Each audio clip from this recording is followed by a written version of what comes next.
Hello, my name is Tahnee McCorry and I am the White Ribbon Coordinator for Women's Aid ABCLN. I began my journey with Women's Aid after attending a Safe Place training as a manager of a local business. I was horrified by the statistics in the presentation and joined Women's Aid as a volunteer. 2 years later, I was given the role of White Ribbon Coordinator. The White Ribbon campaign is a global movement to end male violence against women.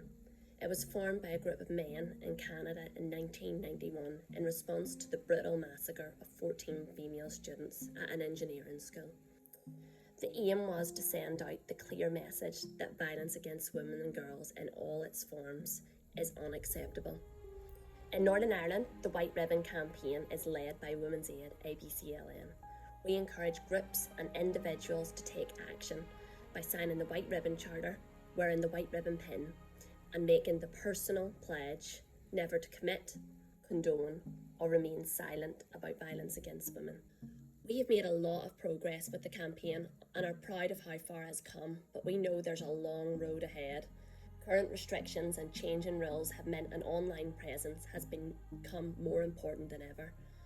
One standout moment from the last few months is having the Health Minister, Robin Swan, sign the Charter virtually by Zoom during the height of lockdown, when uncertainty was all around us.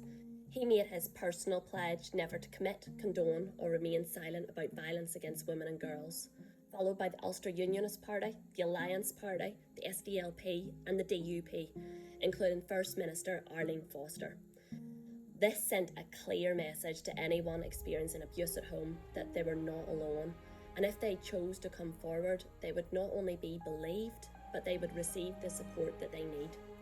As a Safe Place partner, we want to be in a position where we are empowering not only organisations like political parties and government bodies who are already well aware of the issues surrounding domestic abuse, but we are also empowering other organisations such as sports clubs and sports governing bodies, such as the IFA and Ulster GAA, to take a stand against domestic abuse.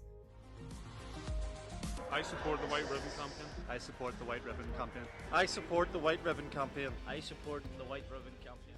We are encouraging conversation around domestic abuse in rooms where the conversation has never been had before. Local sports teams, boxing clubs, mixed martial arts clubs. These places are often the heart of the community, and we can harness this support to inspire change. Once the White Ribbon Charter is signed, the next step is for any organisation is to live up to the pledge they have made and progress to become a safe place, and really begin to play their part in stopping domestic abuse.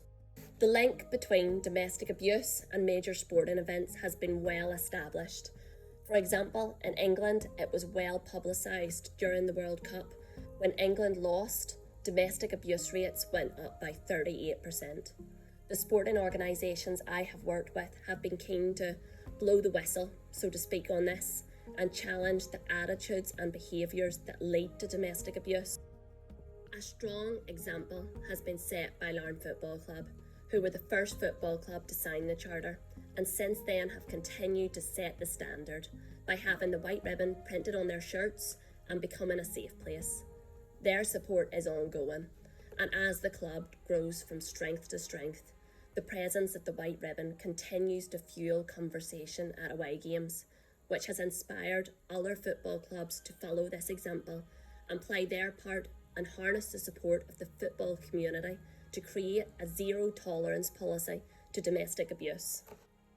They know that young people often look up to players on sports teams, and they recognise that they have an important responsibility to these young fans to be strong role models on and off the pitch.